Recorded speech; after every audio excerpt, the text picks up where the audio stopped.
अस्सलाम वालेकुम नाज़रीन, मैं हूँ रियाद आजिज़ और आज नाज़रीन बात करेंगे पाकिस्तान की सियासी सूरत हाल के नशेब व फराज पर कि जिसको कंट्रोल कहीं और से किया जाता है इस मुल्क में। बदकिस्मती ये है हमारे मुल्क की कि हमारे मुल्क की सियासी जमातें और सियासी निज़ाम कहीं और से कंट्रोल होता है। वो सियासी जमातें अपने निज़ाम को कंट्रोल नहीं कर रही होती हैं। गुज़िश्ता दिनों भी आपने देखा होगा कि जो बिलावल भुट्टो ज़रदारी ने एक कॉन्फ्रेंस में अगर एक छोटी सी बात की तो उनको फिर उसका खुमियाजा भुगतना पड़ा, माफ़ियाँ मांगनी पड़ी, सिर्फ एक दफ़ा नहीं बार बार माफ़ियाँ मांगनी पड़ी। इमरान खान का हाल आप देख रहे हैं कि इमरान खान से जब इख्तिलाफ हुआ उन ताकतवर इदारों का, तो इमरान खान अब सड़कों पर हैं और इमरान खान जो है मुसलसल दुआइयाँ दे रहे हैं। उससे पहले नवाज़ शरीफ का हाल आप देख चुके हैं कि नवाज़ शरीफ के साथ उन इदारों ने, उन ताकतवर हलकों ने क्या किया जब उन्होंने उनकी हुक्मदुली की या उनकी राय से इख्तिलाफ किया। तो ये पाकिस्तान का एक निज़ाम है। इससे पहले फिर मैं अल्ताफ़ हुसैन की भी एक मिसाल देता चलूँ आपको कि अल्ताफ़ हुसैन जो खुद इस्टेब्लिशमेंट ही के बनाए हुए एक ताकतवर सियासतदान थे कराची और हैदराबाद या सिंध के शहरी इलाके के लिए, लेकिन जब उन्होंने इस्टेब्लिशमेंट को आंखें दिखाई तो फिर इस्टेब्लिशमेंट ने उनके साथ क्या हाल किया, नुक्ते निकाल कर बहुत सारी चीज़ों के, और उसके बाद यानी उनकी तकरीरों के नुक्ते निकाल कर और उसके बाद उनके साथ क्या सलूक किया गया, वो सब आपके सामने आपकी याददाश्तों में महफूज है। अब मैं बात करूंगा कि मौजूदा सूरत हाल में पीटीआई के साथ मौजूदा इस्टेब्लिशमेंट या वो ताकतवर इदारे, ताकतवर हलके क्या करने जा रहे हैं। देखिए, उनका एक तरीक़ा वारदात है कि वो सियासी जमातें बनाते भी हैं और सियासी जमातें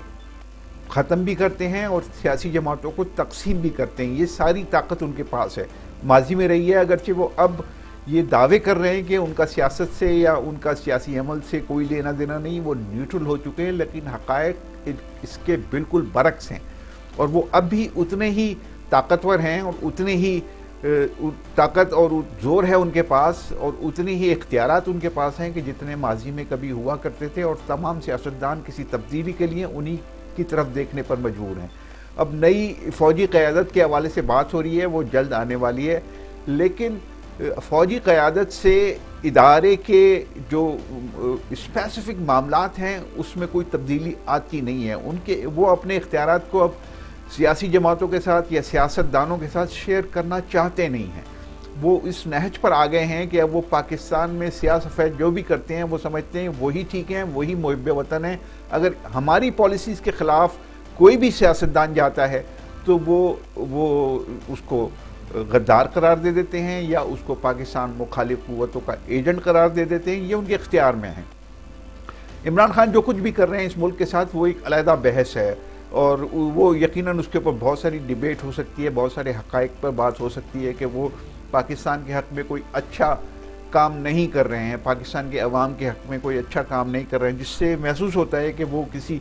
बड़े एजेंडे पे काम कर रहे हैं। किसका एजेंडा है मैं नहीं कह सकता, लेकिन बहरहाल ऐसा लगता है उनके इक़दामात से, उनके सारे बयानात से और जिस तरह उनके यू टर्न्स लेते हैं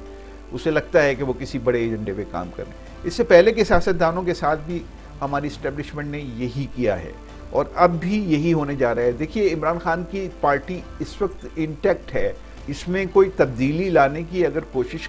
की जा रही है तो वो बड़ी अहम है।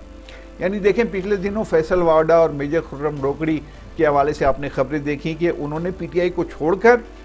एक नया ट्रैक इख्तियार कर लिया और वो अब फैसल वाडा के हवाले से तो मैं कह सकता हूँ कि वो एक ख़ास लाइन पे काम कर रहे हैं और ब्रिज का किरदार अदा करने की कोशिश कर रहे हैं उन ताकतवर हलकों के दरमियान और इमरान खान के दरमियान। और वो थोड़ी सी सुलह चाहते हैं कि वो इमरान खान के और उनके दरमियान थोड़ी सी सुलह करवा दें या उस पर अपना कोई किरदार अदा करें, या इसके अलावा भी उनका कोई हिडन एजेंडा हो सकता है कि अब पार्टी से निकाले जाने के बावजूद वो इमरान खान की तारीफ़ों के पुल बांधते रहते हैं। अब देखिए, जैसे जैसे इलेक्शन का वक्त करीब आ रहा है वैसे वैसे पाकिस्तान में सूरत हाल बदल जाती है। आपने माजी में देखा होगा 2018 के इलेक्शन जब हुए थे तो उस वक्त जो सूरत हाल थी वो ऐसी थी कि जो सियासतदान थे, इलेक्टेबल सियासतदानों की मैं बात कर रहा हूँ, वो उड़ उड़ के पीटीआई में बसेरा कर रहे थे, वहाँ जाकर अपनी जगह तलाश कर रहे थे और उनको जगह मिल भी रही, उनको एकोमोडेट भी किया गया, ان کے وزن کے مطابق جگہ بھی دی گئی۔ اب اس سلسلے میں اگر ہم ماضی میں بات کریں، یعنی 2018 کے الیکشن سے پہلے کی صورتحال، سیاسی صورتحال پہ بات کریں، تو اس میں ہم دیکھتے ہیں کہ پاکستان تحریک انصاف کو وہ حلقے جو آج تحریک انصاف کے خلاف بظاہر خلاف نظر آتے ہیں، وہ اس کو مضبوط کرنے پر اپنی ساری سرتوڑ کوششیں کر رہے تھے، اور اس کے لیے انہوں نے سارے ملک سے الیکٹیبل کو حکم دیا کہ وہ اپنی سابقہ پارٹیوں کو چھوڑ کر تحریک انصاف میں آئیں، یعنی ان کا تعلق پاکستان پیپلز پارٹی سے تھا یا نون لیگ سے تھا۔ وہ الیکٹیبل ہیں اپنی ذات میں، یعنی اپنی جو حلقے میں ان کی حیثیت ہے اس بنیاد پہ وہ جیتتے ہیں، وہ پارٹی کے ٹیکس پر نہیں جیتتے۔ 60 لوگ ایسے ہیں اس وقت تحریک انصاف میں جو 2018 کے الیکشن میں وہ چھوڑ کر ادھر آ گئے تھے، یعنی اپنی پارٹیوں کو چھوڑ کر نون لیگ سے تعلق تھا، کچھ آزاد بھی تھے اس میں، اور کچھ کا تعلق پاکستان پیپلز پارٹی سے تھا، وہ سب چھوڑ کر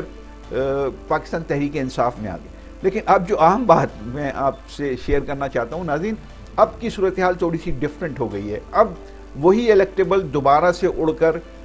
کہیں اور جانے کی تیاریاں کر رہے ہیں کسی کے اشارے پر، یعنی وہی طاقتور حلقے جو پارٹیاں بناتے ہیں، ختم کرتے ہیں اور تقسیم کرتے ہیں، انہی کے اشارے پر اب یہ نیا کام ہونے جا رہا ہے۔ اس کا ثبوت میں اس طرح آپ کو دیتا چلوں کہ دیکھیے فیصل واوڈا کا اچانک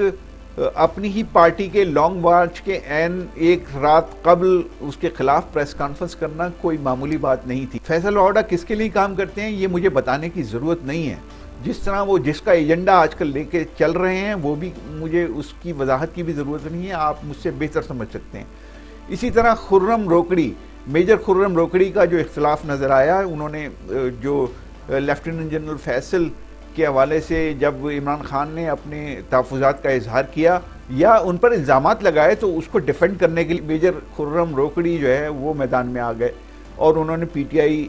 چھوڑ دی یا ان کو پی ٹی آئی سے نکال دیا گیا اگلے دن۔ مزید جو الیکٹیبل اب پی ٹی آئی سے جو نکلنے کی کوشش کر رہے ہیں ان میں خسرو بختیار ایک بڑا نام ہے، نذر گوندل، طاہر اقبال چودھری، اورنگزیب کھچکی، فخر امام، خواجہ شہزاد، طاہر اقبال چودھری، امجد کھوسا، جعفر لغاری،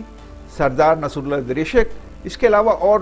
جو 60 کے قریب ان کے الیکٹیبل ہیں یا آزاد امیدوار ہیں، وہ کسی پارٹی سے ان کا تعلق نہیں یا ماضی میں کبھی نون لیگ سے رہا ہے یا پیپلز پارٹی سے، وہ اب